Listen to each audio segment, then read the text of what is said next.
Assalamualaikum warahmatullahi wabarakatuh. Shalom, salam sejahtera teman-teman semuanya.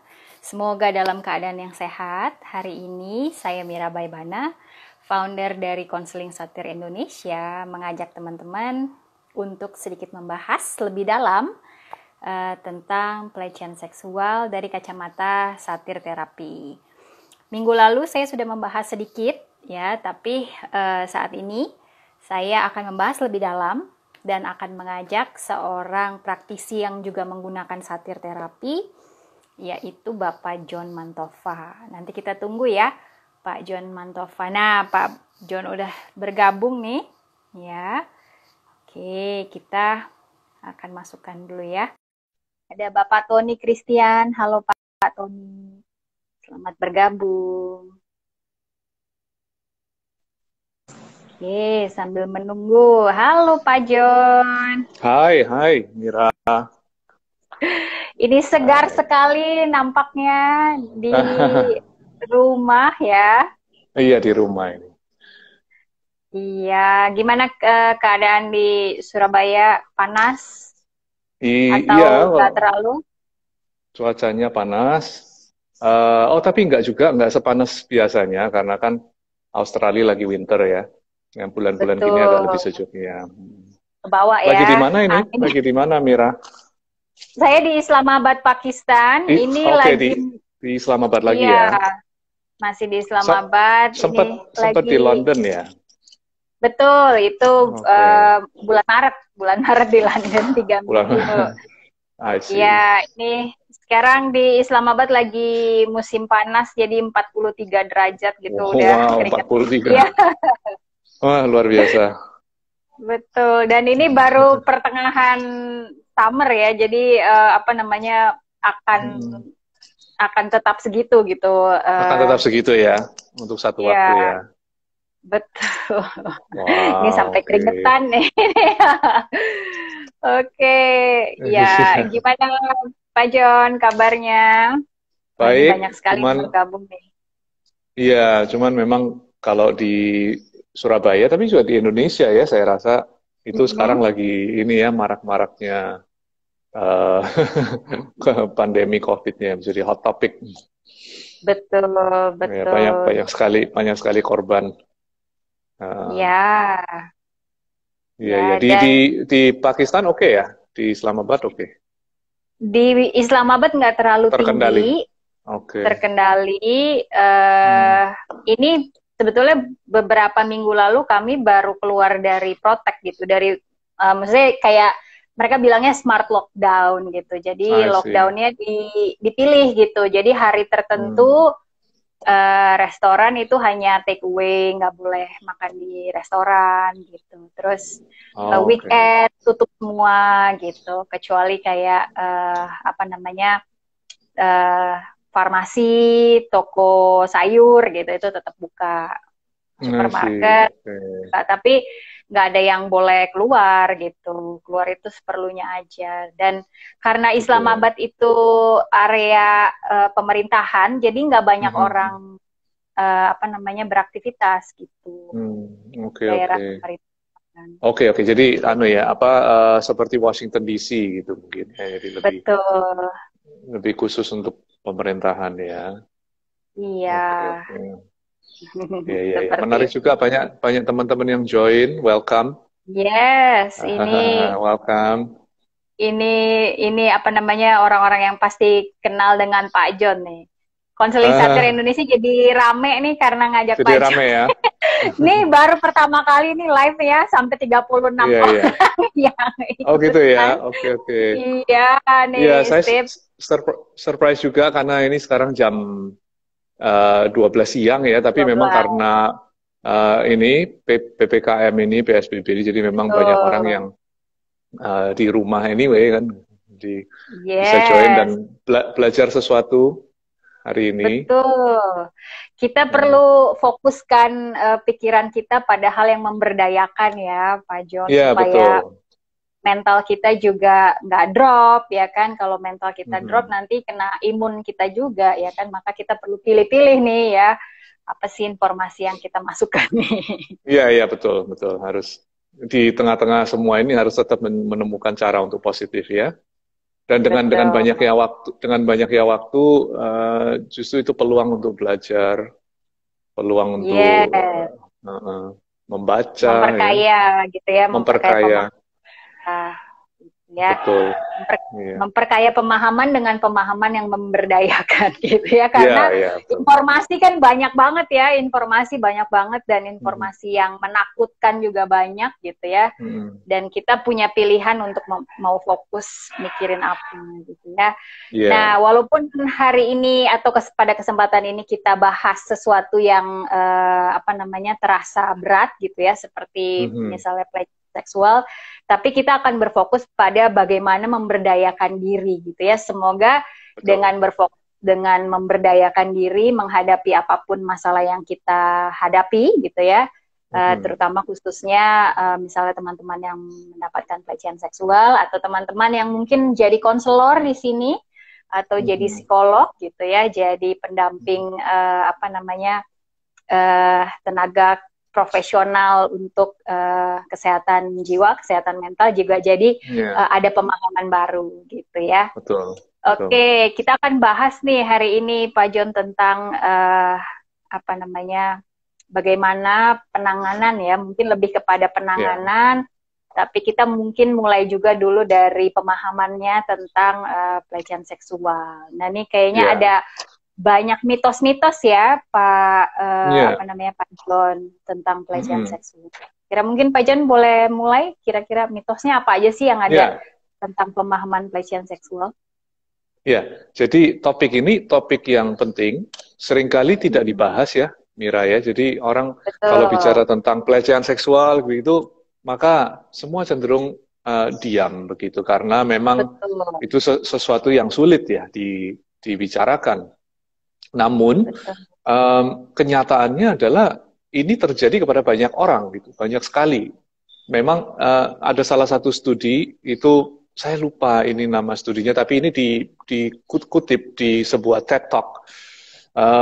Dan dia mengatakan bahwa 1 dari 4 orang di Inggris, 1 dari 4 perempuan, dan 1 dari 6 laki-laki, itu 6 pria, itu pernah mengalami pelecehan seksual dalam satu bentuk atau yang lain. Jadi angkanya besar sekali menurut saya. Ya memang itu di negara Inggris gitu ya, tapi saya rasa di tempat lain pun banyak. Dan Mira dan saya sendiri, kita yang banyak konseling orang, kita tahu sendiri bahwa di ruang konseling banyak sekali cerita-cerita yang hanya mereka bisa ungkapkan di ruang konseling gitu. Jadi memang korbannya banyak sekali. Nah, ini bicara tentang mitos-mitosnya ini. Ya, saya ada catat ada 4 mitos yang biasanya orang pengertian orang mengenai pelecehan seksual.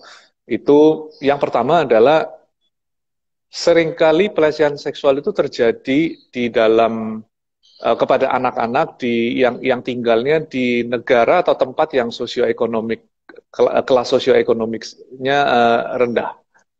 Gitu, maksudnya mungkin di negara-negara yang lebih ini ya, negara third world, second world, third world gitu ya, negara miskin gitu. Betul, memang ada benarnya, tentunya dia terjadi di mana-mana, tapi ternyata di negara maju juga tidak sedikit angkanya. Betul, ya. Betul. Di metropolis terjadi. Di negara maju gitu ya, bahkan banyak juga terjadi gitu ya. Betul, maksud saya begini, memang kita Indonesia termasuk, apakah kita negara maju? Ya bisa dikatakan begitu juga ya, kalau kita lihat kota-kota seperti Jakarta, bukan salah satu metropolis terbesar di dunia. Gitu, saya yakin banyak terjadi itu, banyak teman-teman atau paling tidak teman-teman mengenal teman atau saudaranya yang pernah mengalami pelecehan seksual. Jadi itu mitosnya adalah seringkali terjadinya itu di negara-negara atau di tempat-tempat yang miskin aja, di daerah mungkin gitu, tapi ternyata tidak ya, rata gitu. Terjadinya di mana-mana. Bahkan di lingkup dunia kerja juga sangat sering terjadi ya kan? Iya, betul. Dunia kerja apalagi ya. Iya, belum lagi dunia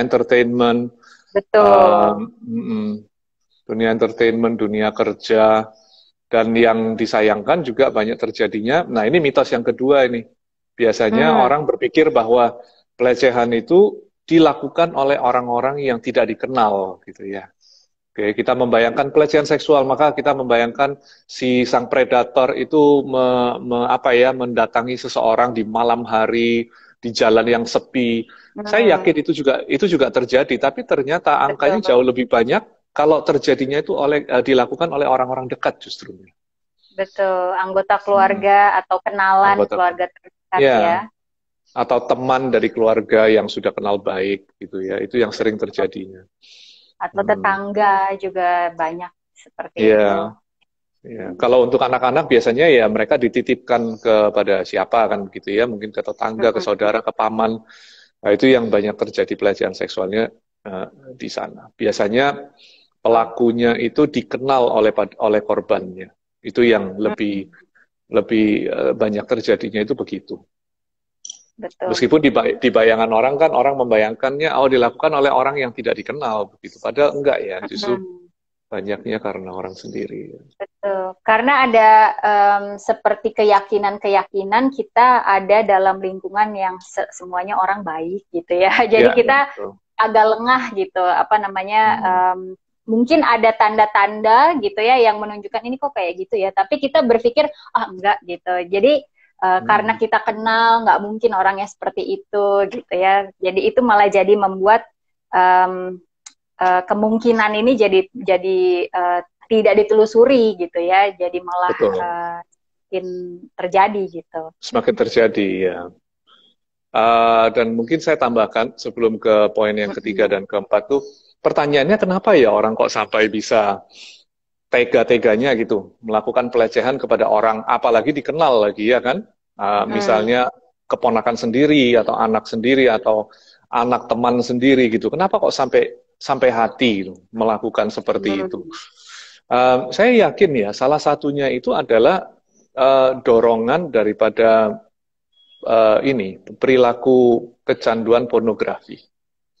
Kalau menurut saya ya salah satunya ya. Karena kan kita tahu, iya sangat mungkin karena pornografi itu kan begitu jahatnya, dia membuat seseorang itu jadi lumpuh dalam arti yang bisa dipikirkan hanya apa yang dia tonton itu gitu.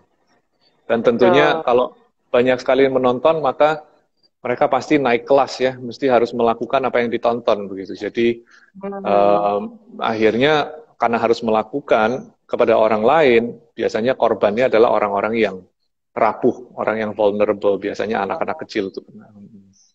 Orang yang bisa diperdaya gitu ya, yang dianggap bisa diperdaya atau bisa dimanipulasi gitu ya.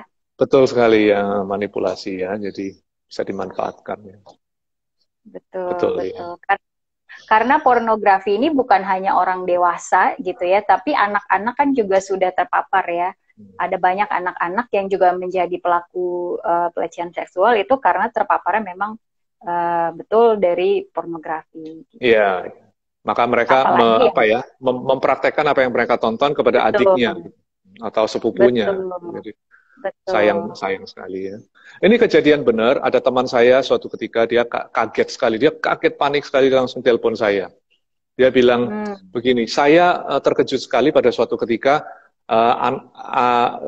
ponakan-ponakannya dia, jadi sepupu-sepupu daripada anak-anaknya dia itu datang main ke rumah, mereka bermain seperti biasa gitu. Lalu si teman saya ini masuk ke kamar gitu, ya kan? Mereka kan bermain di kamar. Ternyata waktu masuk ke kamar, ini anak-anak di bawah umur 10 tahun semua ya. Jadi kalau nggak salah anak dia perempuan usia 6 tahun, lalu sepupunya itu usia 9 atau berapa gitu. Waktu dia masuk di dalam kamar, dia terkejut sekali, dia melihat bahwa sepupunya yang laki-laki itu sedang melepas celananya anaknya yang perempuan itu. Jadi dia terkejut, untung belum terjadi apa-apa, tapi dia kaget sekali gitu. Nah, ini mungkin ya yang tadi Mira bilang bahwa ini pun dilakukan oleh anak-anak gitu, sesama anak-anak gitu. Betul. Dan kalau saya ditanya asal muasalnya dari mana ya, mungkin tidak sepenuhnya, tapi sebagian besar saya sih menyalahkan akibat daripada pornografi. Pornografi ya.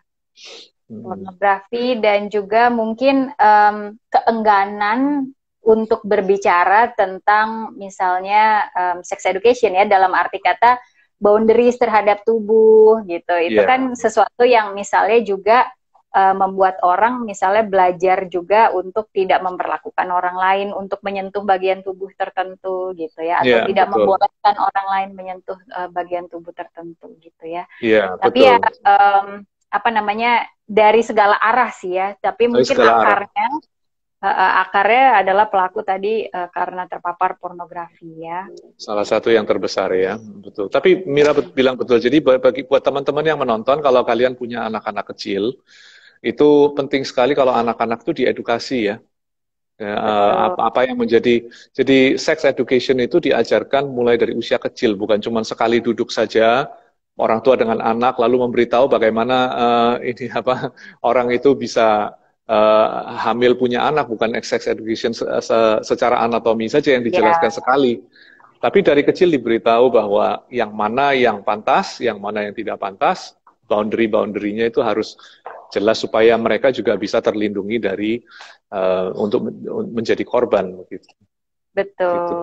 Dan seringkali ini kemarin karena saya lihat juga di Instagram ada postingan yang juga viral gitu ya, memperlihatkan bahwa seorang ayah tuh kayak ngelus anaknya gitu ya, ngelus anak perempuannya itu di bagian paha gitu. Itu sebetulnya mengelus dalam arti bantu tidur gitu ya, tapi kadang sentuhan kita tanpa kita sadari itu juga mengajarkan boundaries yang loose gitu, yang apa namanya, yang tidak seharusnya gitu. Kayak misalnya untuk anak laki-laki juga itu sering sekali disentuh bagian bokongnya misalnya gitu ya, atau bagian-bagian tertentu yang seharusnya tidak sering untuk disentuh gitu. Seharusnya bahkan diajarkannya itu untuk tidak disentuh oleh orang lain gitu ya.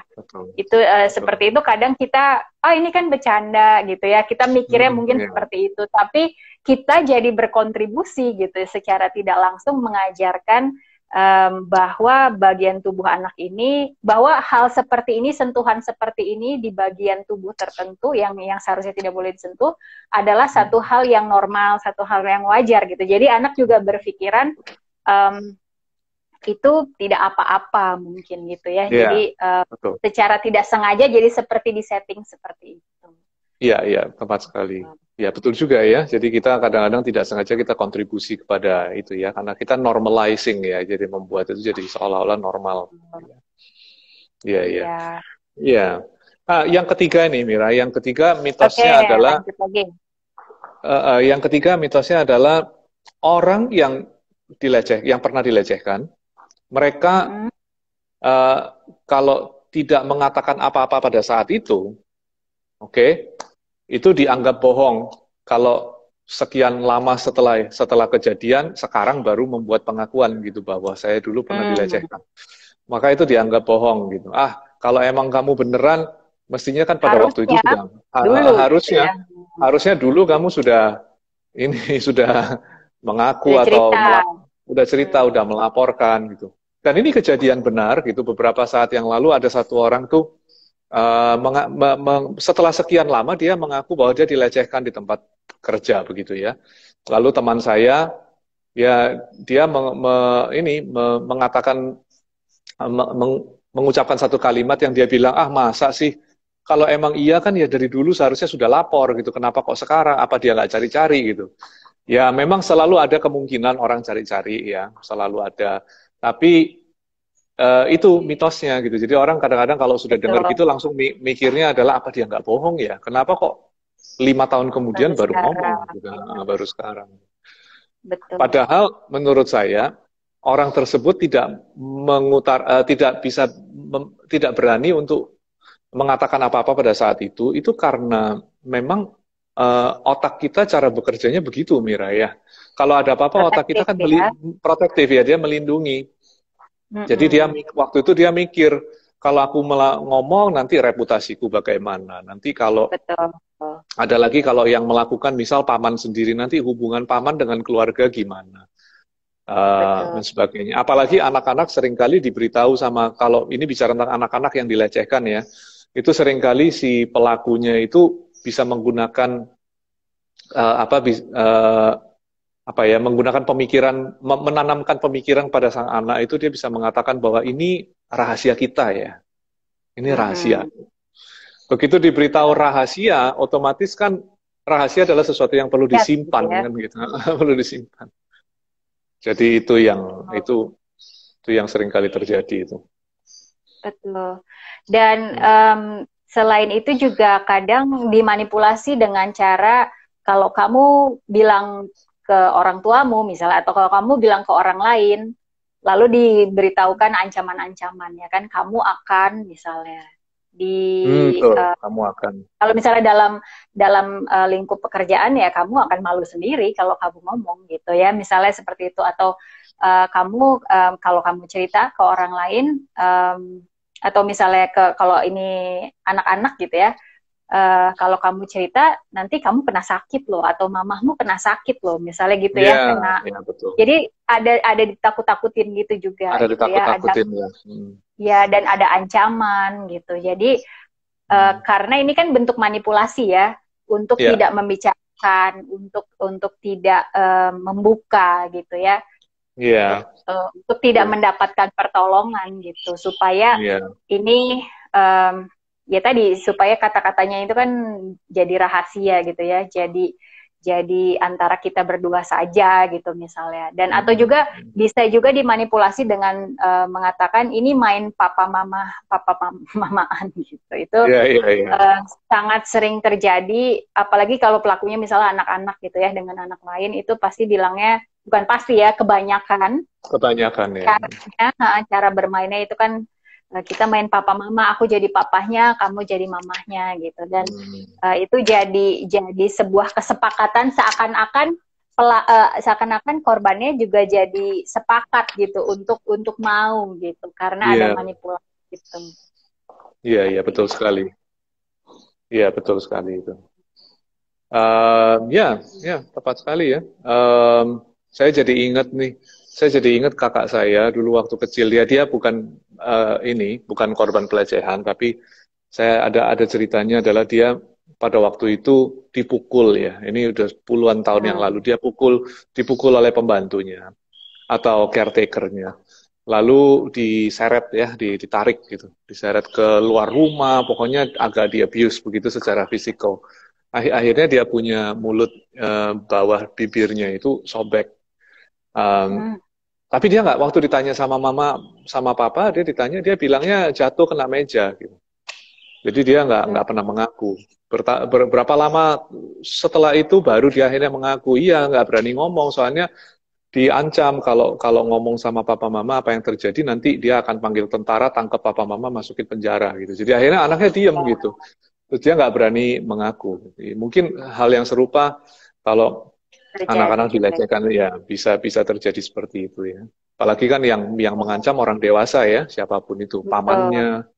Jadi ada rasa betul, takut daripada betul. Dan juga ya. menurut saya juga ada seperti anggapan dari diri orang yang mendapatkan pelecehan ini, bahwa kalau dia terbuka, dia akan menyulitkan orang lain, Iya, betul. misalnya menyulitkan pelaku gitu ya, Iya. atau misalnya menyulitkan keluarganya kalau misalnya dia cerita ke orang tuanya gitu, karena nanti akan ada pertengkaran, karena akan Iya, ada iya. konflik gitu, akan melibatkan kepolisian misalnya ya, kalau jadi diinvestigasi dan lain sebagainya gitu. Jadi challenge-nya untuk terbuka, untuk speak up itu lebih besar gitu, Lebih sehingga besar otak berpikir untuk ya udah kita keep ya dulu udah, gitu. Padahal keep dulu ya ya dia. itu protektif ya, karena mencoba memberdayakan diri menghadapi sesuatu yang besar tadi, sesuatu yang Iya. menakutkan tadi. Betul, Mira, ya, ya. Overwhelming ya buat anak-anak ya. Sebetulnya bukan hanya Betul. anak-anak ya, orang-orang dewasa pun juga ya. Kalau di tempat kerja Ya, dilecehkan, dia mikir nanti kalau kehilangan pekerjaan, penghasilan, nanti apa kata betul. teman-temannya. Jadi pertimbangannya banyak Mm-mm. sekali. Iya, Sayangnya itu karena realitanya. banyak budaya shaming kan, Pak Ya, ya, John. ya. Gitu. Ya, ya. Apalagi terkait dengan pelecehan seksual gitu, budaya shamingnya misalnya, ya kamu sih pakai bajunya kayak gitu, gitu. Ya, Ya nggak heran kamu kena begitu, gitu. Jadi itu salah satu hmm, budaya shaming menurut aku. Dan juga salah tadi satu ya. misalnya kamu harusnya terbukanya dulu dong, bukan sekarang. Itu kan juga shaming ya. Shaming dalam Itu arti juga kata shaming.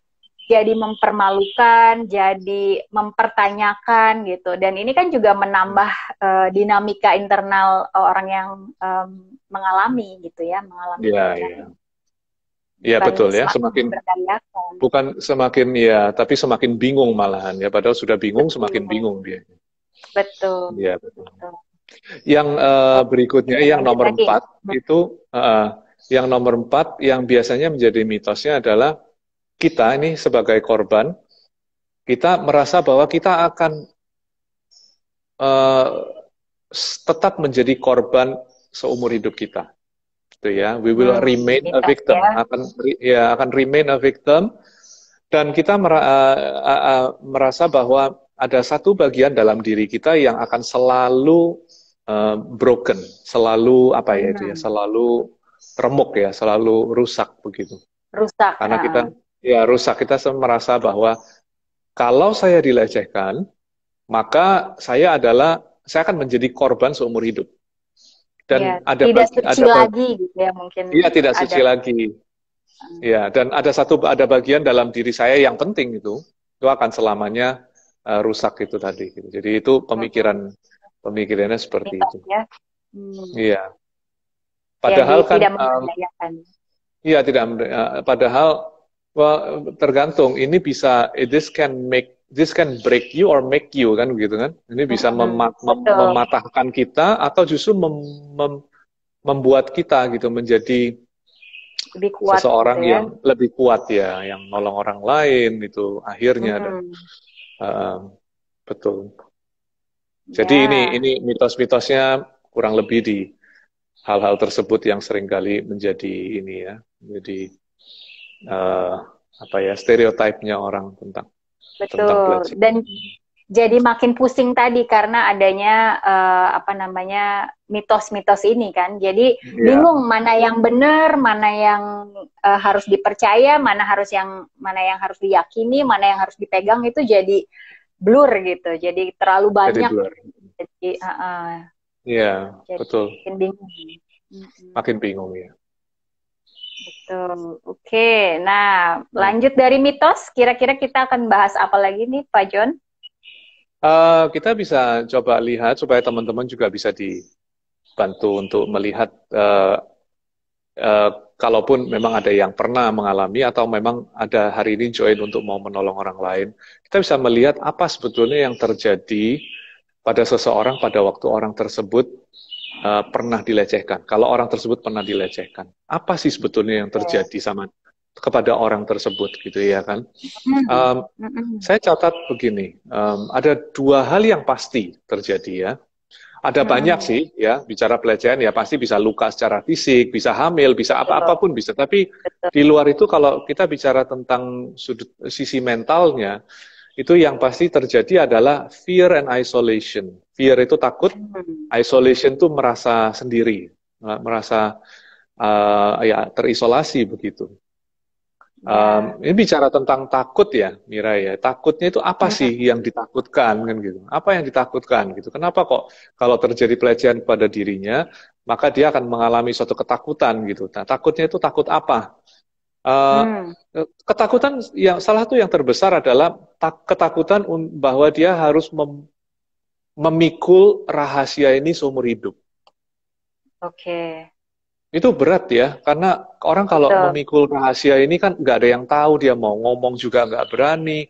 Akhirnya dia pikul itu dan dia bayangkan, saya pikul ini selamanya. Nah, itu berat. Berat sekali. Betul, betul. Ini berkaitan dengan tadi ya, bahwa apa namanya, ketakutan untuk terbuka karena reaksi orang lain kita nggak tahu akan seperti apa, apakah akan mendukung atau apakah akan semakin shaming atau semakin menyalahkan gitu. Karena apa namanya, ketakutan untuk membuka apa yang terjadi ini kan bukan hanya soal kejadiannya ya kan, tapi soal asumsi-asumsi bahwa akan disalahkan tadi ya. Dan bagaimana nantinya gitu, seperti itu. Iya nantinya, apakah ada yang masih mau terima saya? Gitu, ya kan? Betul. Kalau Betul. jadi akhirnya harus dia pegang rahasia itu dan dia hidup dengan memikul rahasia itu. Dia merasa bahwa itu seumur hidup dipikul, dan itu berat tuh saya rasa ya. Berat. Ya. Berat, Ya, jadi beban kasihan. ya. Jadi Jadi beban beban. terus kemana-mana. Mm-mm. Iya, lalu takut takut membicarakan tentang hal ini. Tentunya beberapa kali tadi kita sudah sebut karena takut Iya, orang lain tidak percaya, gitu ya. betul. Apalagi kalau kita merasa bahwa tidak ada bukti, gitu. Hmm. Ya kan? Jadi Lain cerita seperti kalau tidak ada ada, CCTV ya. jadi seperti Iya, tidak ada alasan untuk apa? Untuk membuktikan gitu ya, karena nggak ada membuktikan ya. bukti, Karena nggak ada seakan-akan bukti. kayak nggak bisa cerita gitu ya. Nggak bisa cerita, ya. Iya, dan terisolasi, merasa sendiri, kesepian, itu maksudnya merasa isolated ya, karena merasa sendirian, merasa hancur, merasa dimanfaatkan, lalu banyak Betul. sekali biasanya terjadi self blame atau menyalahkan diri sendiri juga Ya, bisa, ya, betul. dan tentunya memikul rasa malu dan rasa bersalah itu Iya, ya itu berat sih, unfortunate sekali ya, betul. Betul. ya. Dan tadi ini feeling of isolation kan juga diciptakan oleh si pelaku ya, supaya Mm-mm. korbannya ini makin mengisolasi diri gitu, makin tidak Ya. berani untuk bercerita juga. Untuk Jadi cerita ya. betul. Jadi ada Untuk, seperti, kalau saya bayangkan tuh seperti kayak ada dua lapis gitu. Lapis pertama itu yang diciptakan oleh si pelakunya gitu ya, untuk ya, mengisolasi si apa namanya, korban untuk tidak korban. cerita. Eh, Lapis kedua itu yang lebih kuat lagi, diciptakan oleh si korbannya gitu, untuk mengisolasi diri, karena tadi ada perasaan em, bahwa tadi ya tidak suci lagi, tidak apa namanya, nanti akan orang pikir seperti apa dan lain sebagainya Iya, ya. betul, betul. Iya, tidak Jadi mudah makin ya. terisolasi, betul. Iya. Ya, tapi meskipun tidak mudah, tadi kita kan bahas bagaimana sulitnya itu karena kita mau empati dengan siapapun yang pernah Betul. mengalami. Yes. Namun ada harapan, kita harus selalu pegang harapan nih, ya. Yes. Bahwa jangan berpikir bahwa Anda adalah korban, gitu ya. Hmm. Tetapi ayo kita berpikir bahwa kita itu survivor. Karena beda ya. Ya, Betul. victim atau survivor, ini pilihannya ini. Apakah saya mau terus Hmm. menjadi victim seumur hidup saya, atau saya mau mengubahnya menjadi saya adalah seorang survivor. Kalau di terapi satir, terapi keluarga satir, kita sebut ini reframing, Betul. reframing persepsi ya, itu di layer Betul. keduanya. Iya. Ya. Jadi memberdayakan cara kita melihat eh, apa yang terjadi, melihat diri kita juga Ya. gitu ya. Iya, apakah saya ini korban atau saya survivor? Kalau saya boleh saran teman-teman di sini, kalau ada yang pernah dilecehkan, gitu ya, atau kalau membantu orang yang dilecehkan, um, yang pertama yang harus dilakukan adalah kita harus memilih untuk menjadi survivor ya, Hmm. survivor instead of a victim. Jadi daripada berpikir bahwa saya ini korban, mulailah berpikir bahwa saya ini orang yang survive, gitu ya, orang saya yang survivor. Apa ya bahasa Indonesia-nya? Survivor. Ya, tapi Pejuang, uh, pejuang pejuang ya. ya, saya seorang pejuang yang mampu melalui ini gitu ya. Oke, nah Yes. apa yang harus dilakukan supaya menjadi survivor kan gitu? Yang pertama adalah harus mau dulu, harus Hmm. mau dulu, ya kan? Betul. Harus Betul. mau menjadi seorang survivor, harus mau ganti identitas. Yang tadinya Betul. selama bertahun-tahun Anda hidup sebagai seorang korban, sekarang dimulai dengan sebuah kemauan bahwa saya mau mengubah diri saya bukan lagi korban, tetapi menjadi seorang survivor. Gitu. Hmm, ya, ini betul Ya. nih, seperti kata Cleamani, penyintas. Kalau bahasa Indonesia Penyintas, ya. penyintas, betul. Penyintas. Oke, ya, ya. Thank you masukannya itu ya. Jadi penyintas. Nah, bagaimana supaya kita ini bisa menjadi penyintas itu ya, jadi atau menjadi survivor itu. Hmm, Oke. Yang pertama yang harus dilakukan adalah kita harus berani menceritakan kepada seseorang. Hmm. Ya. Yes. Ada yang bilang begini, kalau kita mengekspos kelemahan kita, maka kelemahan kita itu hilang cengkramannya atas kita separuh ya, 50%. Kalau itu hanya dengan Hmm. menceritakan saja, ya. Hmm. Misalnya Ya. misalnya saya pecandu sesuatu gitu, pecandu Hmm. minuman keras misalnya begitu. Tapi saya simpan, tidak ada orang tahu, pokoknya yang tahu hanya saya. Kalau pulang kerja saya minum keras gitu, di minuman keras di rumah gitu.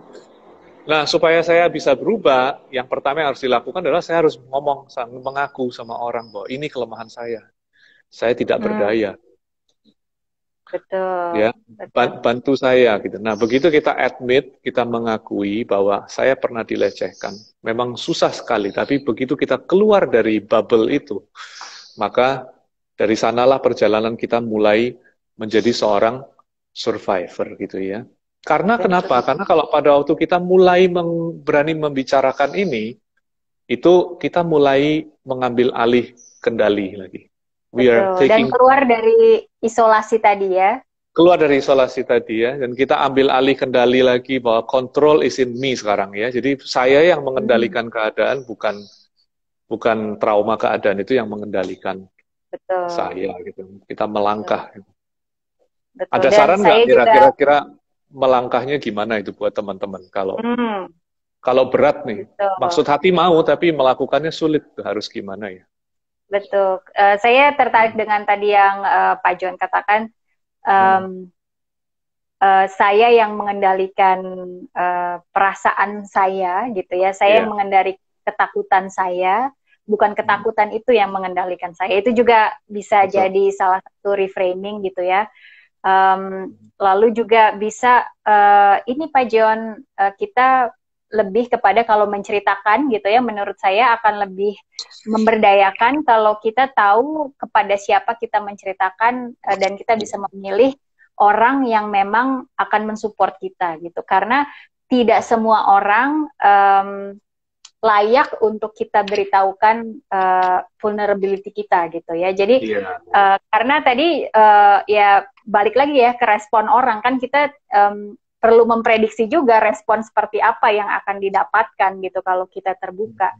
Karena kalau terbuka kepada orang yang selalu tidak mensupport kita, itu akan bikin kita jadi down juga gitu, walaupun kita Iya. keluar dari isolasi gitu, tapi respon orang juga akan menguatkan kita gitu. Jadi pilihlah Iya. juga orang-orang yang sekiranya akan mendukung gitu, akan berempati, akan memahami, akan mau mendengarkan gitu, daripada Iya. misalnya kita cerita, karena sering sekali ya tadi ya, karena misalnya pelakunya adalah anggota keluarga sendiri, sehingga kalaupun kita bercerita kepada keluarga kita gitu ya, ada juga respon-respon yang tadi jadinya shaming gitu, sehingga kita harus double power untuk menghadapi misalnya anggota keluarga yang tidak memberdayakan tadi atau tidak mensupport gitu. Dan kebanyakan Iya. juga penyintas gitu ya mendapatkan support itu dari sahabat gitu, dari teman terdekat gitu. Dan karena tadi ya keluarga masih dalam proses untuk menerima gitu ya, karena pasti kan ada denial juga, ada ada rasa mungkin tidak percaya juga gitu. Nah, maksudnya sambil menunggu mereka berproses ya, kita juga berproses juga, dalam arti kata tidak berhenti hanya di situ gitu, karena itulah proses untuk bikin kita mengendalikan rasa takut kita Iya, seperti itu. betul. Iya, tepat sekali. Jadi harus cari orang yang tepat untuk kita terbuka ya, supaya Betul, betul, kita tidak double effort kan gitu ya, nanti malah betul, malah salah semua nanti. Iya. betul. Tapi penting ya teman-teman di sini, kalau ada kalau Anda sudah hidup lama dengan rahasia ini, penting untuk Anda mulai mengambil take back control, mengambil kendali lagi dengan cara menceritakan. Karena pada waktu Anda melakukan itu, meskipun itu sulit, tetapi itu berarti Anda memutuskan bahwa aku tidak mau lagi hidup di dalam rahasia ini. Ya, Betul, tidak mau lagi betul. menyimpan rahasia ini gitu. Salah satu kata-kata pengharapan buat teman-teman juga, ketahuilah bahwa yang mengalami ini itu banyak orang gitu. Ya, maksudnya bukan meremehkan apa yang Anda alami, tetapi Anda tidak sendirian. You're not alone. Gitu ya. Banyak sekali orang yang mengalami apa yang Anda alami. Jadi itu Anda tidak sendirian. Gitu ya. Ya, dan banyak orang yang mau menolong juga. Ya, Betul. tadi Mira ada bilang kata vulnerable. Pada waktu kita ngomong itu kita vulnerable ya. Salah satu cara lagi untuk kita menjadi seorang survivor adalah kita harus embrace vulnerability kita, kerapuhan kita sambut gitu ya. Kita sambut bahwa Betul. ya oke, ini memang aku rapuh di area ini, tapi aku embrace dia bahwa inilah bagian dalam diriku yang harus aku expose, aku deal, Ya, aku harus betul. Ada harus owning deal ya. ya. Ada owning Ada ya, betul, owning. Daripada betul. kita hindari, daripada kita Mhm. jauhkan, tapi kita Mhm. embrace, kita own gitu ya. Kita Kita own ya, miliki, kita apa namanya, jadi bagian diri kita gitu. jadi bagian dari diri kita ya. Terima. Karena ya jadi intinya it's okay to speak up, it's okay to speak out. Ya, adalah tidak apa-apa kalau Anda berbicara. Memang tidak harus pilih-pilih kemana Anda bicara, tetapi it's okay untuk terbuka. Jangan hanya Betul, disimpan saja seumur hidup. Itu betul. tidak akan baik ya. Lalu nah ini nah kalau Anda berani untuk terbuka ya dengan baik kepada orang yang tepat, maka apa yang nanti Anda akan menemukan bahwa apa yang Anda pikir adalah titik yang atau apa ya, hal yang buruk atau yang rendah dalam dirimu gitu, yang kejadian-kejadian yang dulu itu titik rendah dalam hidupmu itu sebetulnya adalah sumber kekuatanmu loh untuk Hmm, menjadi seseorang yang orang lain gitu, orang yang jauh lebih kuat begitu ya. Kan ada yang betul. lagunya penyanyi siapa itu yang mengatakan bahwa what doesn't kill you make you stronger kan gitu kan, apa yang Hmm, tidak membunuh iya, membuatmu lebih. betul. Maksudnya Anda punya potensi untuk menjadi kuat gitu ya, source of power-nya itu. Betul, betul, uh, betul. Dan bahkan kejadian yang disayangkan itu ya, kejadian yang disayangkan itu sebetulnya bisa diubah menjadi suatu sumber kekuatan Anda. Itu maksudnya begitu. ya, betul. Dan Hmm. bahkan apapun reaksi yang kita lakukan saat Hmm. saat pelecehan itu terjadi, itu juga merupakan cara kita melindungi diri gitu. Ya, Uh, Pilihan kita saat itu untuk tidak terbuka karena misalnya ada ketakutan-ketakutan, itu juga merupakan cara kita untuk melindungi diri dan juga merupakan kekuatan kita saat itu untuk melalui hari gitu ya. Dan ya. mungkin setelah ini diproses gitu ya, ini jadi setelah ini diterima menjadi bagian cerita kita gitu ya, ini bisa diberdayakan gitu ya, bisa Iya, betul. diberdayakan dalam arti um, owning itu tadi, owning semua respon yang pernah kita lakukan gitu, dan mungkin nanti kita akan Iya, membawa itu kepada memaafkan diri gitu ya, iya, iya, Pak betul, John, betul. betul ya? Ya. Dan ada lagi adalah begini, sekali lagi buat teman-teman yang ini ya mendengarkan, eh, kalau orang dilecehkan, maka yang dirampok dari dia, oke, yang diambil, yang di-violate, yang dilanggar, yang dirampok, itu adalah power kan? Kita merasa Ya. powerless kan kalau kita dilecehkan? Kalau Hmm. dilecehkan, kita merasa powerless, hilanglah kita punya power gitu. Karena itu diambil, dirampas oleh orang, gitu ya. Kita merasa setelah itu kita merasa tidak berguna, kita merasa malu, merasa semua. Jadi kita powerless. Nah, kalau kita mau menjadi seorang survivor, itu poin yang pertama adalah poin penting adalah kita harus ambil alih itu powernya.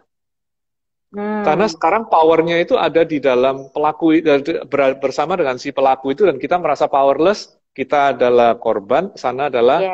pelaku. Nah, yang pertama powernya kita ambil kembali. Oke? Maksudnya power apa? Begini, Anda coba bayangkan, siapa masih ingat nggak diri Anda sebelum kejadian pelecehan tersebut? Ya, Lalu bagaimana Anda setelah pelecehan itu terjadi? Misalnya ini, pelecehan terjadi pada waktu Anda usia 12 tahun. Sebelum 12 tahun Anda seperti orang yang seperti apa? Mungkin ceria, happy, innocent, ya kan?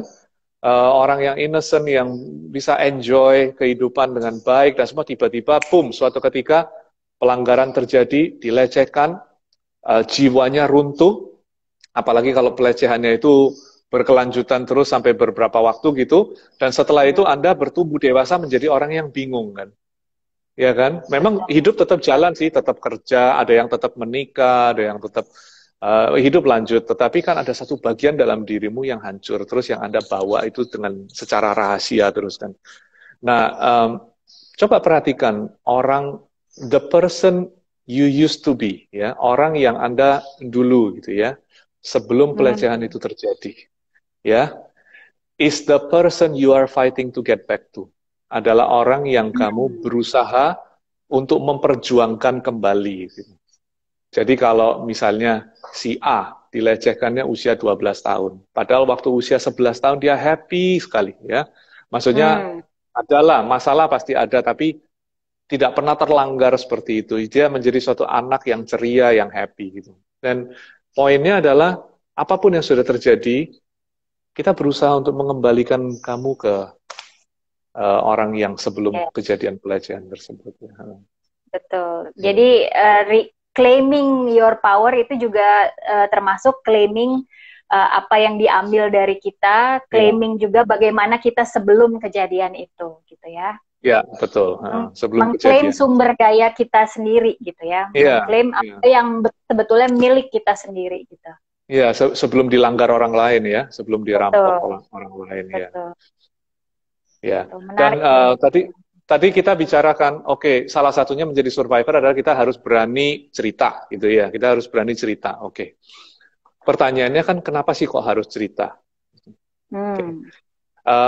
Jawaban saya adalah karena para survivor itu perlu mendengarkan sendiri apa yang terjadi.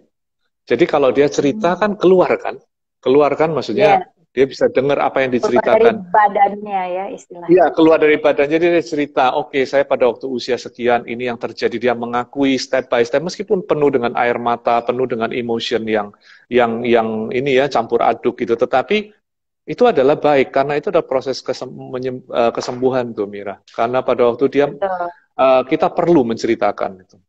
Dan kita perlu mendengarkan apa yang kita ceritakan. Sambil tentunya ada saksi ya, ada saksi. Maksudnya ada orang yang menolong. It's therapeutic sekali, terapi sekali buat orang yang. Betul. Karena itu menurut saya juga langkah yang nyata dari claiming back gitu your power ya kan. Begitu kita memilih untuk mengeluarkan itu dari diri kita lewat kata-kata gitu ya. Begitu kita dengarkan itu bukan hal yang sama gitu. Itu udah power yang masuk gitu, yang masuk ke telinga kita udah bentuknya power gitu. Jadi semakin memberdayakan diri caranya seperti itu gitu ya. Iya, power karena kita pada waktu kita menceritakan itu kita dengan kata lain kita sedang berkata bahwa saya tidak takut lagi gitu ya. Betul. Dan saya tidak owning, saya tidak mau hidup di masa lalu, saya tidak mau lagi membiarkan hal ini untuk mendikte hidup saya gitu. Jadi maka saya perlu untuk mendengarkan ini ya. Memang suatu perjalanan yang sangat berat, ya, pertimbangannya banyak. Perjalanan yang sangat berat karena kita takut, kita merasa malu, merasa berat. Kadang-kadang juga bukan hanya malu aja karena kita sudah nggak mau ngomong lagi tentang hal tersebut karena terlalu menyakitkan gitu. Iya. Terlalu menyakitkan ya. Betul. Iya, tapi gimana?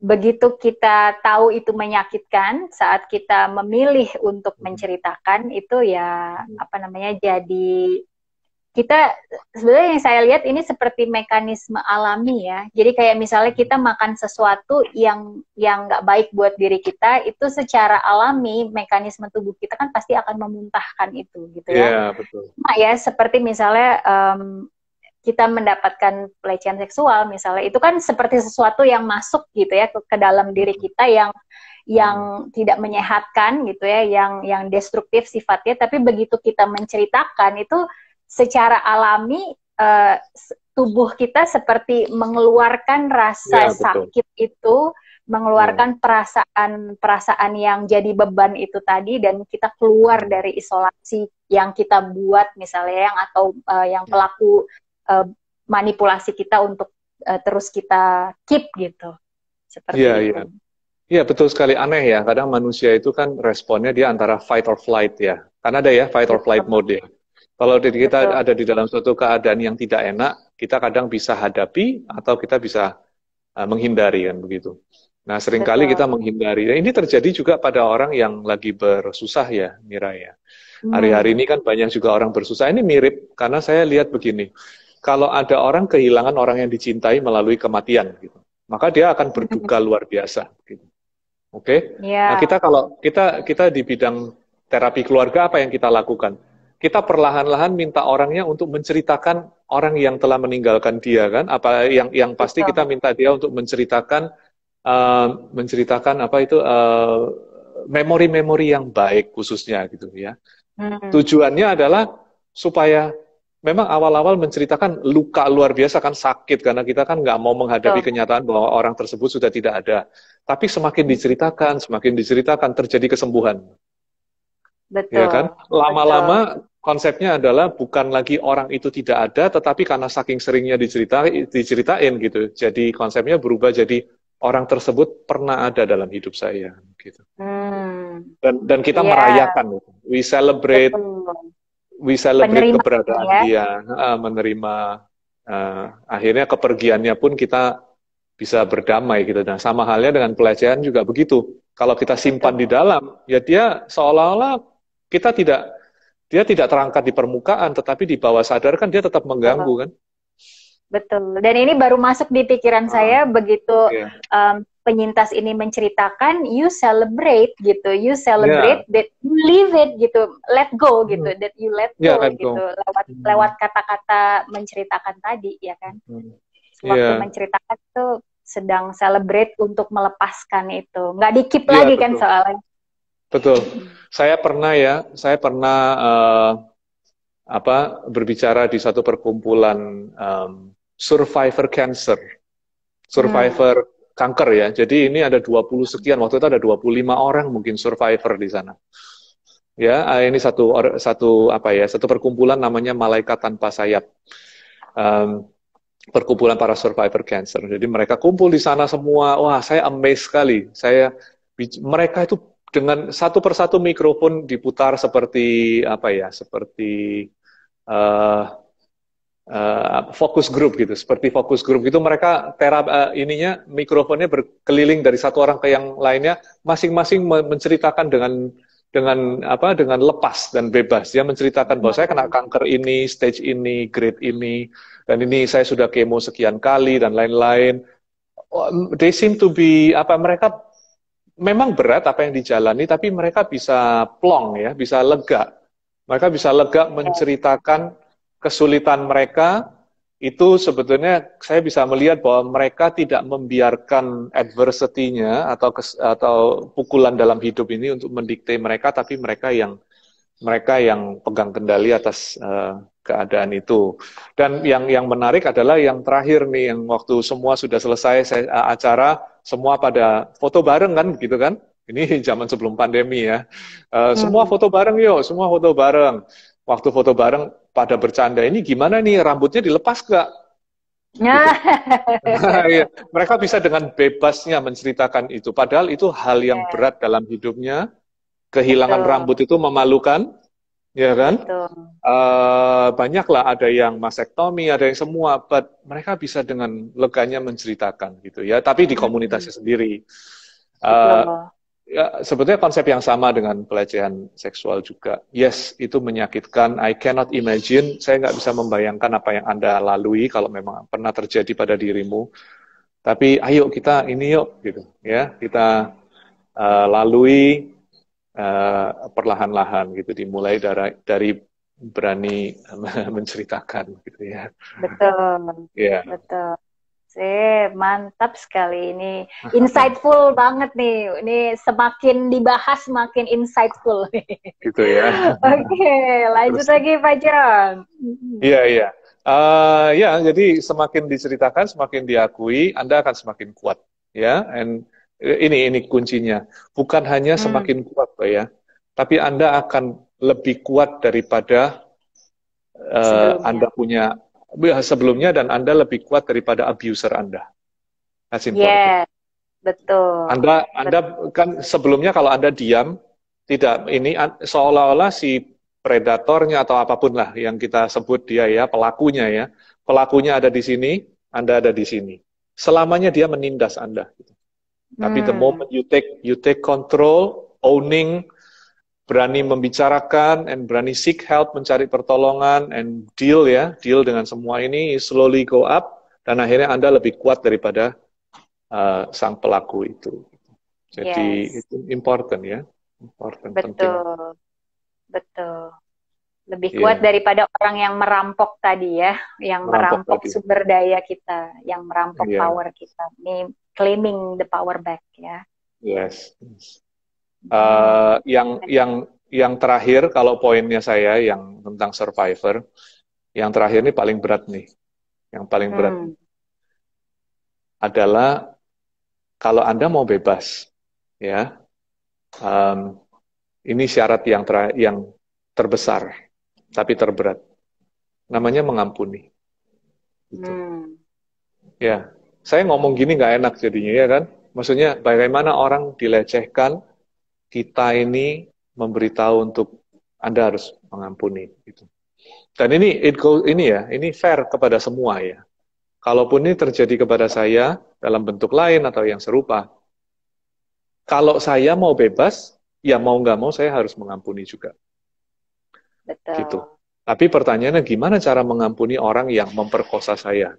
Gimana cara Hmm. mengampuni orang yang telah merampok my innocence gitu ya? Gimana caranya orang yang telah membuat saya menderita bertahun-tahun bahkan puluhan tahun? Konsep mengampuni, kita tahu bahwa kabar baiknya adalah apa yang kita mengampuni itu tidak membuat orang yang salah menjadi benar. Hmm. Jadi kita bisa ini dulu lega dulu gitu, bahwa karena kadang-kadang kan kita mikir aku nggak mau ampuni kamu karena seolah-olah itu adalah bentuk daripada kita punya hukuman buat dia gitu ya. Aku mau hukum dia, makanya lompati dulu mayat saya baru aku ampuni kamu gitu ya kan. Over my dead Hmm. body kan gitu. Hmm. Um, Hmm. tapi kabar baiknya adalah pengampunan ternyata bukan berarti kita membenarkan perlakuannya. Tidak benar. Bila perlu Anda laporkan, diproses secara hukum dan lain mendapatkan suatu justice, lakukan. Nggak apa-apa. Mengampuni bukan tutup sebelah mata juga kok. Jadi Hmm. mengampuni tidak membuat orang tersebut menjadi orang yang salah menjadi benar. Tenang saja. Tetapi Anda mengampuni karena mengampuni itu membuat Anda menjadi bebas. Gitu. Ya. Bebas dari apa? Dari perasaan-perasaan yang tidak seharusnya Anda simpan. Perasaan apa? Marah? Ya kan ini layer Hmm. gunung esnya kan keluar yang pertama. Betul. Perasaan marah, Betul. perasaan kecewa ya bisa ya, Hmm. perasaan sedih, perasaan malu, terpukul dan sebagainya. Jadi pada waktu kita Betul. mengampuni, kita ini. Saya kasih satu Hmm. cerita ya, Mira ya, cerita singkat ya, Oke. Sip, supaya sip. supaya teman-teman bisa ada bayangan apa sih maksudnya pengampunan. Gitu. Ada satu cerita itu uh, tentang satu orang yang diberi julukan The Green River Killer. Pernah dengar ya? Kayaknya kita di kelas dulu kayaknya Pak Sukino ajarkan itu. The Hmm. Green River Killer itu julukan daripada saya lupa namanya siapa itu. Gary Ridgway namanya. Gary Ridgway itu diberi julukan si pembunuh sungai hijau.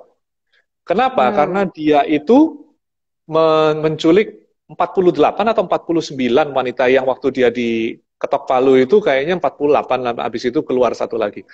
40, katakan 48. 48 wanita dia culik, dia lecehkan, dia perkosa, lalu dibunuh, terus dibuang di sungai.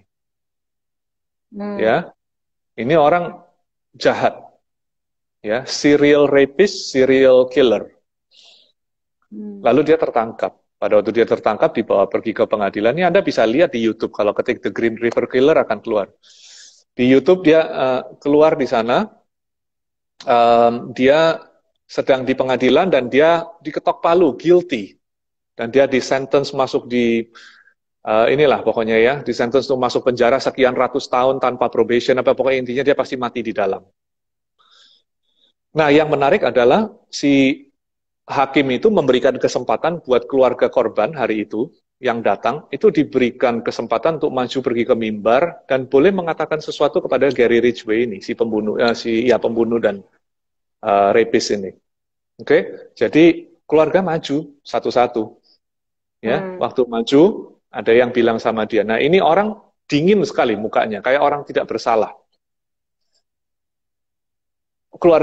Anggota keluarga maju, ada yang bilang begini, kamu itu binatang, ya.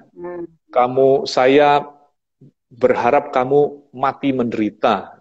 Lalu nanti maju satu lagi, mulai hujat dia, maju lagi, mulai kutuki dan hujat dia. Terus tiba-tiba ada satu orang pria sudah usia begitu maju ke depan, pakai jas putih, ada ininya ya, jenggotnya begitu seperti itu, logonya KFC itu. Dia maju ke depan, terus dia bilang begini sama si Gary Ridgway. Dia bilang begini. Kurang lebihnya dia bilang, Gary, you have made this very difficult for me, katanya. Kamu telah membuat ini sulit buat saya. Kamu telah mengambil seseorang yang sangat berharga buat saya. Jadi anaknya sendiri, anak perempuannya, coba bayangkan.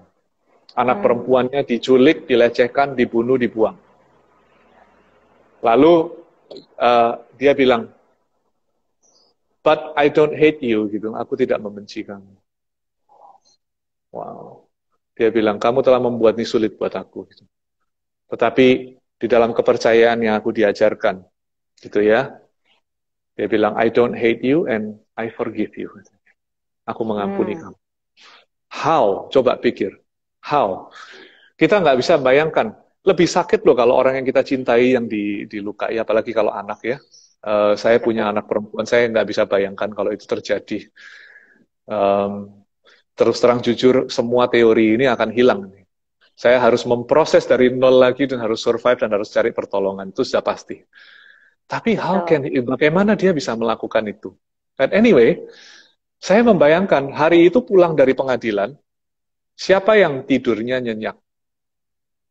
Yang maju menghujat-hujat, yang tanda kutip belum mengampuni, atau si bapak tua ini yang menemukan dalam dirinya untuk, ya dengan berat pastinya, tapi memutuskan untuk mengampuni, dan saya yakin itu dia mengampuni supaya dia bebas. Gitu. Jadi buat teman-teman di sini yang pernah dilecehkan, ini adalah suatu yang akan menjadi suatu tantangan yang sangat sulit untuk mengampuni orang yang melukai Anda sedemikian rupa. Tapi ya mengampuni tetap pada akhirnya membuat Anda menjadi bebas, gitu ya. Jadi ya. Makanya saya selalu bilang, Mira, mengampuni itu ada 3 level.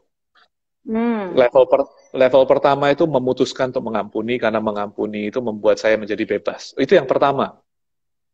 Yes. Yang kedua itu kita belajar mengasihi yang kita ampuni. Nah ini udah lebih sulit lagi. Maksudnya mengasihi nggak harus menjadi best friend ya, tapi dari jauh lah. Minimal mendoakan supaya dia hidup baik-baik gitulah, selamat. Yang ketiga ini yang nearly impossible, yang hampir mustahil. Adalah rela menanggung akibat daripada perbuatan orang yang bersalah. Kata rela ini yang sulit. Si bapak tua itu mau nggak mau harus rela dia. Kalau dia mau mengampuni sampai tuntas, dia mau nggak mau dia harus rela bahwa anaknya memang diperlakukan demikian oleh si pembunuh itu. Tapi kalau dia nggak rela, pertanyaannya kan di sana kan, kalau dia nggak rela, bagaimana jadinya dengan dia? Gitu. Apakah seumur hidup dia akan menemukan damai? Apakah dia akan pernah tidur enak? Gitu. Nah ini Betul. pertanyaan-pertanyaan yang very very kompleks ya. Jadi kadang-kadang easier said than done, lebih gampang ngomongnya daripada Betul. ngelakuinnya. Betul. But ya nevertheless, tetap sesuatu yang um, kita perlu perjuangkan. Betul. Ya, Jadi saya mau menambahkan mungkin sedikit ya ya, Mira. Pak John, dari mengampuni ya. Ya, Kalau kita tadi kembali lagi pada kita perlu menceritakan, itu kan upaya tadi ya yang kata Pak John, kita untuk apa setidaknya sejajar gitu ya, dan punya power untuk lebih daripada si pelaku atau si predator pelaku. ini. Ya, dan untuk bisa setelah menceritakan itu kan bukan berarti sudah selesai ya dengan kita cerita, betul ya, berarti kan ada sesuatu yang perlu kita proses ya dalam diri kita.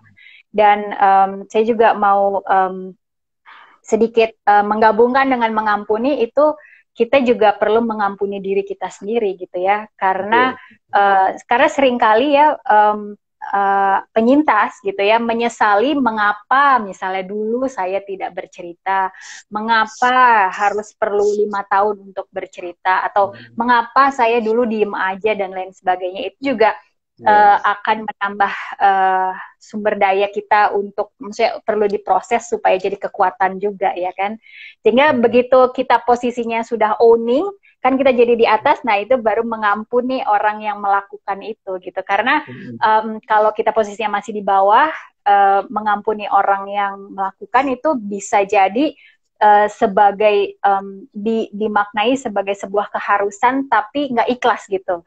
Jadi gimana caranya supaya ini bukan seperti harus saja gitu ya, tapi nggak rela gitu ya. Berarti ada sesuatu yang bisa kita owning dari diri kita sendiri, yaitu dengan memaafkan diri kita. Gitu, baru kita bisa memaafkan, bisa punya pilihan, bisa punya kekuatan untuk memaafkan pelaku itu tadi. Gitu. Supaya nggak harus gitu.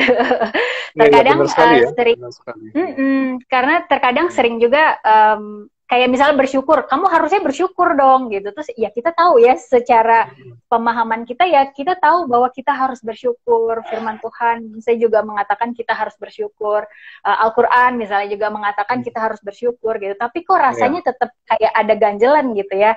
Nah itu kan karena kita masih menganggap itu sebagai sebuah keharusan gitu. Belum mengalami sesuatu yang betul-betul ikhlas gitu. Bagaimana kita bisa ikhlas begitu kita owning our power ya kan, begitu kita jadi kayak misalnya tadi dalam proses sidang tadi gitu ya, seakan-akan yang marah gitu itu owning gitu ya, owning power, tapi owning powernya pakai marah gitu kan, artinya pilihannya itu adalah owning marah, lebih owning dengan menceritakan atau mengeluarkan kemarahan gitu ya. Jadi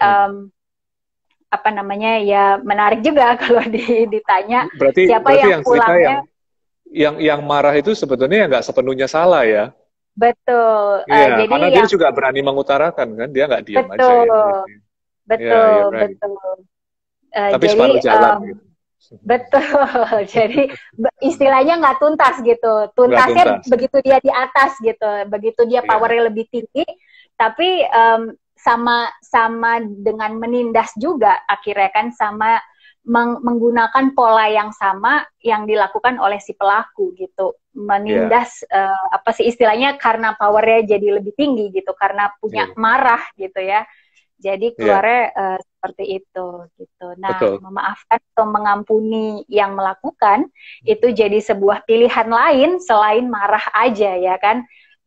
Kayak misalnya di banyak pembahasan, kalau mau ngetes orang berilah dia kekuasaan, sama ya kayak ini ya, begitu kita istilahnya udah powerful gitu ya, powerful ya kalau dijalankan dengan emosi marah gitu ya, memang kan kesannya powerful, tapi itu jadi pilihan yang berbeda untuk bersikap kepada pelaku gitu.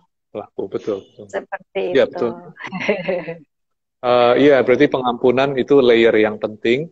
Tapi sekarang kalau kita pergi, Mm-mm. kita lihat gunung es daripada satir, gitu ya. Nah, Yes, teman-teman di sini mungkin nggak semua paham satir, uh, uh, teori satir. Satir adalah terapi keluarga, dan di dalamnya metode betul. ini ada namanya yang paling umum adalah gunung es ya. Gunung es itu ada Yes, layer-layernya, itu bicara tentang layer-layer jiwa daripada manusia, begitu. Jadi ada perasaan, lalu ada persepsi, ada pengharapan, ada dambaan, ada aku, lalu ada kerohanian begitu. Tadi kita bahas mm. ya, Mira, itu tentang perasaan kita bahas bahwa orang bisa kecewa Yes, dan lain-lain. Lalu di persepsi reframing kita juga ada. Pengharapan juga ada kan, harapannya adalah supaya kita bisa klaim lagi kembali siapa kita sebelum kita yes, terjadi pelecehan. betul, Pengharapannya adalah supaya kita bisa mempunyai power yang lebih daripada sang pelaku. Lalu dambaannya adalah tentunya kita merasa aman ya. Karena yang hilang itu betul, kan rasa aman, ya. betul, Rasa amannya hilang karena ada orang yang dilecehkan tuh sampai sekarang traumanya dia jadi parno. Kemana-mana ke tempat keramaian begitu bisa was-was begitu. Atau ke betul. tempat-tempat tertentu. Jadi rasa amannya. Nah sekarang bagaimana dengan akunya ini? Gambar dirinya gimana, Mira? Bagaimana gambar diri daripada Hmm. seseorang yang sudah pernah dilecehkan? Ya, dia Itu. gambar dirinya tentu ini ya, apa namanya? Karena tadi kan kita juga sempat bahas bahwa aku udah nggak seperti dulu lagi. Dulu sebelum itu terjadi, aku Ya, orang yang ceria misalnya gitu ya. Sekarang berarti ya, ada gambar diri yang baru ya. Nah, ini ya. perlu diproses tadi ya, Pak Jo. Perlu diproses ya. Iya, iya. Kalau masalah, ya gambar diri ini saya kebayang juga kadang-kadang kita perlu tanya kita sendiri, seberapa pentingnya seksualitas, gitu kan? Hmm, Ya, itu memang penting gitu ya. Tapi seberapa pentingnya gitu? Pada akhirnya ini ngomong pada akhirnya ya. Sekali lagi ini tanpa mengurangi ini apa rasa hormat maupun bukan bermaksud tidak empati gitu. Tapi kadang saya kebayang gitu. Orang kalau sudah tua meninggal gitu ya. Juga jenazahnya kan dimandiin orang, ya kan, di make betul. upin orang, habis itu dimasukin pergi ke peti, lalu dikembalikan ke tanah menjadi tanah dan debu. Ya memang saya mengerti kalau kita dilecehkan itu melukai jiwa begitu ya. Tapi kan pertanyaannya seksualitas itu sepenting apa gitu. Kalau kita Mhm. menganggapnya begitu amat sangat penting, sehingga kalau kita bicara kalau satir itu adalah parts partinya, sexuality-nya itu besar sekali, maka kita akan merasa overwhelmed dengan hal ini. Hmm. Ini akan membuat kita sulit untuk move on, gitu ya, sulit untuk move on, gitu. Um, gitu ya. Jadi kadang-kadang ini maksud saya adalah bisa nggak kalau gambar diri kita yang bagian seksualitasnya kita kecilkan sedikit, terlepas dari Hmm. apa yang pernah terjadi dan begitu melukai dan kita harus deal dengan semua itu. Namun kita melihat sisi lain nih bahwa oke, saya pernah dilanggar di hal A begitu. Tapi saya tetap berarti kan gitu. Ya kan? Bukan hanya Betul. karena saya ini pernah diperkosa sekali atau dilecehkan begitu, maka hidup saya hancur total bahwa saya tidak ada artinya sama sekali. Maksud saya itu di sana. Kan Ya, tidak kan? Anda tetap menjadi seorang, misalnya Anda profesinya adalah guru, Anda tetap menjadi guru yang baik kan? Anda tetap menjadi seorang teman, seorang anak, seorang saudara, seorang ponakan, seorang ya kan kakak. Anda tetap bisa mempunyai suatu gambar diri bahwa oh gambar diri saya lengkap, bahwa ada satu hal dalam hidupku itu dilanggar, tetapi aku bisa move on karena aku juga adalah orang yang berarti, gitu ya. Bukan lagi ya. aku tidak lagi suci maka semuanya hancurlah hidupku gitu. Jadi Hmm. harapannya mungkin bisa lihat lengkap gitu kali ya. Betul. Berarti ada Iya. sumber daya kita dari bagian diri kita yang lain gitu ya, Lain yang ya. juga utuh gitu ya dalam diri Tahu tuh. kita untuk bisa membantu bagian yang butuh dukungan tadi ya, Ya bagian betul. seksualitas yang tadi butuh dukungan yang dalam Hmm. arti kata terluka karena pemahaman tentang seksualitas jadi ini ya, jadi dimaknai sebuah hal yang traumatis gitu. Yes, betul. Betul sekali Hmm. Mira. Mm-mm. Betul. Nah, Iya. ini ada yang menuliskan nih Cleama nih, survivor's identity is not only defined by traumatic experience. Betul Ya, ya. Jadi benar. identitas dirinya bukan hanya didefinisikan hanya dari sebuah pengalaman traumatis tadi ya, atau Ya. pengalaman misalnya dilecehkan tadi. Ada bagian Ya. diri yang lain yang juga berdaya, yang bisa membantu, yang bisa embrace tadi ya, yang bisa embrace Ya. bagian yang traumatik tadi. Yang Ya, traumatik ya. bagian Jadi dikompensasi ya, dikompensasi betul. oleh hal lain ya. Betul, betul. Betul, Jadi ya. fokusnya gitu ya, mungkin fokusnya yang tadinya hanya kepada bagian yang traumatis, ini difokuskan juga untuk memberdayakan bagian diri yang lain yang bisa tadi, yang bisa membantu bagian diri yang traumatis tadi. Iya, betul. Iya. Sip. Menarik. Menarik Mulai ya. dalam nih ya. Mulai dalam ya, Mulai soalnya dalam. layernya di Dalam, paling dalam. betul, di kupas satu-satu ya, dikupas Iya, satu-satu layernya, betul, betul. betul. Dan apa namanya, ini juga kalau kita melihat stansi gitu ya, kalau dari Iya. satir kan ada stansi ya, masalah bukan masalah, tapi cara kita menghadapi masalah itu yang Betul. menjadi masalah gitu ya. Jadi Iya. bagaimana cara kita menghadapi pengalaman ini gitu ya, ini betul-betul akan membedakan pemaknaan kita terhadap diri kita gitu ya, Iya. kalau di bagian identitas ini tadi ya. Kalau Iya, kita setuju hanya sekali. fokus kepada pengalaman yang traumatis saja, fokus kepada ketidakberdayaan, fokus kepada rasa takut, rasa marah bahkan ya, ini bisa menjadi identitas kita karena kita fokusnya ke situ saja gitu kan ya. Iya, Makanya betul. kita juga mengembangkan fokus kita ke bidang lain atau ke bagian diri kita yang lain tadi. Nah, iya. Interesting ya, menarik sekali kalau Mira bilang begitu. Masalah bukan masalahnya, tetapi cara mengatasi masalah itu masalahnya, kan begitu kan. Nah, teman-teman Betul. mungkin nggak paham betul apa ya coping stance-nya, ada 4, ada 5 ya sebetulnya ya. Ada 5 itu apa Betul. saja begitu. Tapi kita nggak usah bingung kalau dalam hal ini kita bagi jadi 2 aja supaya teman-teman nggak bingung yang nonton gitu ya kan. Kalau buat saya, how do you want to cope? Bagaimana Anda mau coping dengan masa lalu Anda? 2 aja. 1, mau tetap remain a victim atau mau jadi survivor. Itu aja dulu ya kan. Anda mau mengatasi gimana? Mau tetap menjadi seorang korban atau mau melangkah untuk menjadi seorang survivor gitu. Saran kita sih tentunya, ayo jadi survivor yuk. It's not going to be easy, nggak akan mudah. Anda akan grueling sekali prosesnya, membuka diri itu tantangan dengan sendirinya. Pada waktu dibuka pun itu Pandora Box-nya dibuka, itu akan terekspos semua segala macam trauma dan luka. Tapi itu perjalanan menuju sembuh ya. Jadi daripada infeksi di dalam, mending kulitnya dibedah, dibuka, dibersihin, dijahit, semuanya diobatin.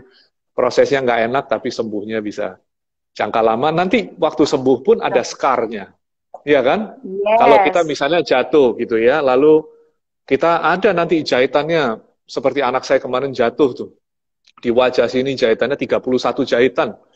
Ya akan selalu kelihatan begitu, meskipun di bedah plastik dengan sebagus mungkin tetap kelihatan, tapi sudah nggak sakit. Sudah nggak sakit. Tapi tetap akan kelihatan gitu ya, kita hidup dengan scar itu.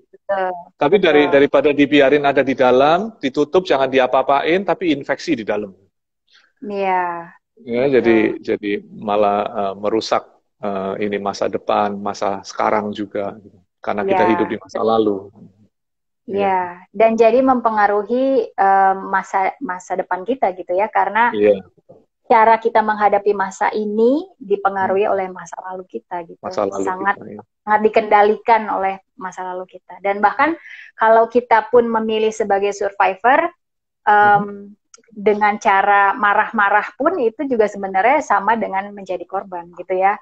Karena orang yang marah-marah itu bukan berarti powerful, walaupun terlihat seperti powerful gitu ya, tapi yang digunakan memang kulitnya adalah seperti power gitu kan, karena marah itu terlihat powerful, tapi isinya itu tetap seperti korban gitu ya, isinya tetap menjadi korban. Korban ya tuh. Ya. Seperti itu. Seperti itu, Mira. Iya, teman-teman di sini yang masih hadir, wah ini bertahan 50 orang ya, dari awal hingga akhir. Betul, teman-teman, mungkin ada yang mau memberikan pendapat atau mau ada pertanyaan. Ini coba saya cek ya. Ini seperti ada question. Nah, ini ada yang bertanya dari Theodora Zari, pelecehan seksual apakah harus bertemu dengan orang tersebut lagi atau tidak ya, gitu. Nah, ini pertanyaan yang menarik nih, Pak John. Jadi, apakah harus bertemu dengan si pelaku gitu ya?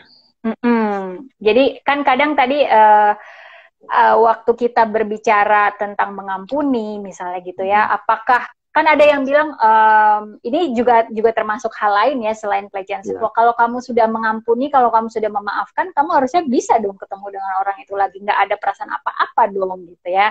Itu kan jadi kayak mitos juga ya. Nah ini perlu mungkin diluruskan. Begini, mengampuni bukan berarti kita harus rekonsiliasi. Ya, maksudnya rekonsiliasi bukan juga harus musuhan, enggak, tapi mengampuni bukan berarti kita harus jadi BFF sama orangnya gitu. harus jadi best friend gitu sama orangnya. Tapi juga tergantung gini, kalau yang perlu diampuni adalah misalnya orang tua sendiri gitu kan, ya nggak mungkin kita hindari mereka. Tapi kalau jelas-jelas orang itu tidak ada kepentingan apa-apa dalam hidup kita, ya nggak apa-apa begitu ya, tidak perlu harus bertemu dengan orang itu gitu. Cuman kuncinya adalah kalau suatu hari ketemu gitu ya, Anda bisa merasa biasa saja gitu, nggak akan trauma kembali, takut berlebihan gitu ya, nggak terlalu ngefek ya. Tapi kan ada kadang-kadang kan ada yang misalnya yang perlu diampuni ternyata orang dekat gitu, orang tua. Kan nggak bisa kita bilang, oke, seumur hidup aku nggak mau lihat dia lagi. Gitu. Padahal mungkin masa tuanya butuh kita untuk menolong mereka. Gitu. Jadi gini-gini kompleks ya, tidak ada satu jawaban. Tapi prinsipnya yaitu tadi. Prinsipnya tidak harus. Oke, berarti tidak harus bertemu, tidak harus rekonsiliasi gitu ya. Ini saya juga mau menambahkan Pak John, karena kalau kita bicara kejadian-kejadian traumatis gitu ya, itu kan sudah berlalu gitu ya, sudah terjadi, artinya sudah di masa lalu. Tapi yang kita bawa itu kan yang ada di dalam kepala kita gitu ya. Jadi kalau misalnya kita mengampuni dampaknya di dalam diri kita, yang ada di kepala kita, yang terasa masih dampaknya kepada diri kita sampai saat ini gitu. Jadi bukan berarti kedekatan fisik gitu itu digeneralisasi sebagai bentuk pengampunan gitu, tapi pengampunan itu lebih kepada apa yang kita keep gitu di dalam pikiran kita dari apa yang sudah terjadi di masa lalu gitu ya kan. Betul. Saya melihatnya sih seperti itu. Jadi jangan dibalik gitu, jangan dibalik dalam arti kata kedekatan fisik sebagai bukti untuk bukti bentuk pengampunan gitu ya, bukan seperti itu, tapi lebih kepada apa yang kita hadapi di dalam pikiran kita sendiri, karena itu kan kita bawa ya. Kalau masih berasa sampai sekarang dampaknya, itu berarti masih ada di pikiran kita gitu. Jadi lebih kepada yang dihadapi nih yang ada di pikiran kita atau orangnya gitu ya kan. Kalaupun tidak pernah ketemu dengan orangnya, tapi selalu kita hadapi di dalam pikiran kita, ada gambarnya orang itu terus menerus, itu kan artinya kita terus ketemu dengan orang itu gitu. Jadi bukan masalah ketemunya gitu, tapi masalah bagaimana kita memproses apa yang terus kita bawa dalam pikiran kita gitu ya. Karena ya itu tadi sesuatu yang internal ya, Mira ya. Betul, sesuatu yang internal gitu. Jadi jangan dibalik supaya nggak bingung gitu. Nah, kita juga sebagai misalnya orang-orang pendukung di sekitar survivor juga mungkin juga jaga-jaga mulut juga. Jaga-jaga mulut tuh maksudnya jangan membuat atau memberikan statement-statement yang jadi makin membingungkan gitu, makin apa namanya, makin buat si survivor ini jadi shaming gitu ya, apa dampaknya shaming gitu. Seperti betul itu. Sekali. Ya kayak misalnya kata-kata harusnya gitu ya. Harusnya kalau udah memaafkan bisa ini dong, bisa ketemu. Atau misalnya gini, harusnya kalau sudah memaafkan udah lupa dong, jangan diungkit-ungkit lagi misalnya gitu ya. Ini di luar kasus pelecehan seksual gitu juga banyak respon-respon yang bentuknya shaming gitu. Betul. Seperti itu. Kita yang menolong, kalau kita diberi kesempatan untuk menolong, kita mesti hati-hati juga ya. Betul. Dan tidak ada keharusan untuk mengharus-haruskan. Gitu ya. Karena itu bagus sekali. Iya. Karena kalau kita nambahin pakai harus gitu juga yang mengalami gitu ya, yang menghadapi juga jadi apa namanya, prosesnya jadi menambah beban karena belum sampai ke situ tapi sudah diharuskan untuk sampai ke situ istilahnya gitu. Iya, kitanya jadi gagal berempati ya. Gagal berempati. Betul. Padahal mereka yang perlu ditolong kan perlu dimengerti juga. Betul. Oke, menarik sekali ini Pak John. Ini kalau ngobrol sama Pak John nih pengennya seharian gitu ya, karena gitu pasti ada banyak yang dibahas gitu dan pembahasannya sangat mendetail, sangat mendalam. Tapi waktu juga mungkin yang membatasi kita ya Pak John. Semoga waktu pembahasan kita. Oh, jarak enggak ya? Betul. Kalau jarak kan kita udah deket nih. Islamabad Surabaya sudah terwakili gitu ya, sudah bisa apa istilahnya terasa dekat gitu ya, terasa dekat ya. Terasa hangat ngobrol-obrolan kita ini juga, dan teman-teman ini mungkin juga dari seluruh Indonesia gitu ya, kita bisa berkumpul bersama di sini. Semoga pembahasannya memberdayakan gitu ya, walaupun misalnya tidak menghadapi kasus pelecehan seksual gitu ya, tapi memberdayakan diri juga bisa kita pakai untuk menghadapi situasi saat ini ya, situasi pandemi saat ini. Kita punya pilihan itu. Terima kasih banyak Pak John. Sama-sama Mira. Thank you very much. Terima kasih sudah melakukan ini. Thank you for doing this ya. Mira selalu menyempatkan untuk ini apa? Itu tadi kata-katanya ya, untuk memberdayakan orang-orang yang ingin belajar sedikit tentang satir terapi keluarga punya metode. Amin. Ini juga tidak terlaksana tanpa bantuan Pak John gitu ya. Jadi ini kita sama-sama saling gitu ya, saling menguatkan dan saling memberikan gitu ya. Jadi berkah juga, jadi karunia juga buat teman-teman yang mendengarkan. Semoga. Oke, tetap sehat Pak John, teman-teman juga, Sobat Konseling Satir Indonesia, dan orang-orang yang mengenal Pak John yang ada di sini. Semoga tetap berdaya dan tetap sehat. Oke, saya ya. Terima kasih Pak John. Thank you. Terima kasih semuanya. Terima kasih semuanya.